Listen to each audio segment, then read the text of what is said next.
You definitely said a lot of things that I definitely gonna keep track of. But one of the things I want to ask you is, was it after you talked to your coach and switched positions from tight end to offensive line? Was that when you realized that you had to start taking the game more serious and put more time in, or when was that point? Because we skipped a little bit from high school to get into Toledo, but I don't want people to hear this and think, oh, it's just that easy. You just went out, did this, did that. Just talk to me about the work that went into it and when you started to take the game a little bit more serious to get to that next level. I would definitely say I took the game more serious that 11th grade year. Um, well, my first game was against Zach Carter. I held my own. Dudes were like, damn, like, okay, maybe this dude could be all right. He's light, but he could hold his own against the best of the best. He was one of the best in the city at the time, and he's in the league now. So definitely respect his game and things like that. Not saying anything about him like he was bad or anything, but I definitely held my own as my first game back playing football. So things that I noticed in that game and I took away and I was like, I could be good at this, but I have to change these things was my strength. I was like, okay, I'm light right now. Like I gotta get in the weight room. I gotta eat right. Like I gotta get my weight up. I went from like 240 to 280 in like I say like 4 or 5 months. Like by that next year, by that next fall, I was at a comfortable weight. Like I wasn't too heavy.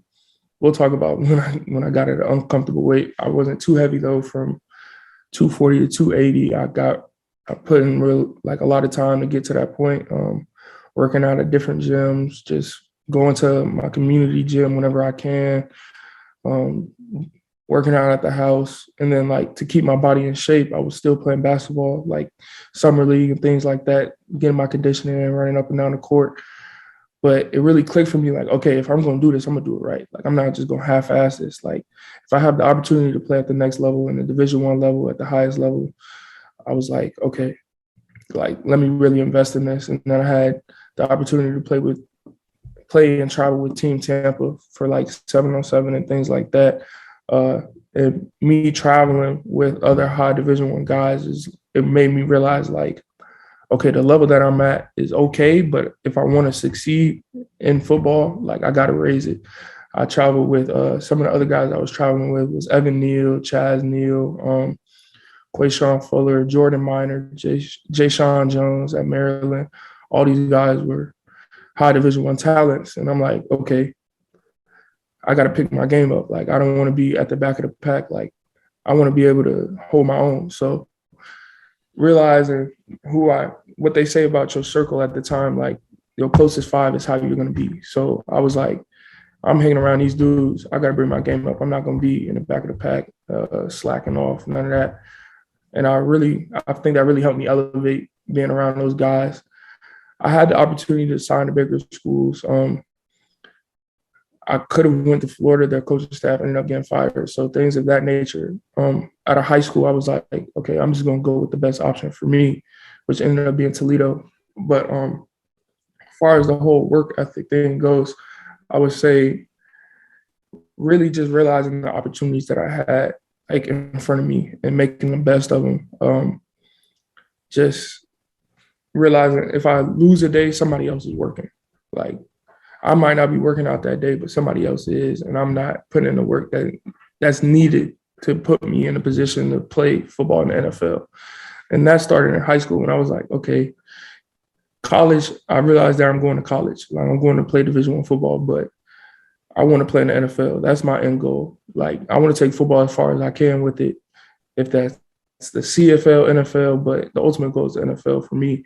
And I believe I have all the tools and athleticism and strength and things of that nature to put myself in that position. So my next thing was my technique. I feel like I was really just reckless playing in high school. Like I was just going and trying to kill people, which is nothing wrong with that at the time. But knowing at the next level, like I'm gonna have to keep my composure. Like I can't just go running at people full speed. Little dudes just gonna move out the way. Like they're not dumb. They're not just gonna sit there and let me smack them. So things like when I was pulling and like having my technique in pass pro, I was going against guys that were good, but like day in and day out in Division 1 level, you playing against the best of the best. So I played against Notre Dame this past season. I played against dudes that were NFL draft picks. I played against Central Michigan this year. Defensive Player of the Year that same year, 2020. This upcoming year, I'm playing against Ohio State in college. So knowing that my work ethic, if I don't put in the work now, it's not going to show in the fall, and I can embarrass myself that way. And you want to put the film does not lie. So what you put out on film is who you are. So I'm just making sure the things that I put out on film are good, positive things, and like scouts can look at. And I just conduct myself that way, like outside of football as well. For sure. Obviously that's one of the first things. I'm sure that's something your parents have stressed your whole life. That's not something that's new, just conducting yourself the right way, being a good person so that people can see that you are a good person. They'll always vouch for you, they'll always look out for you, and they'll treat you right most of the time for sure.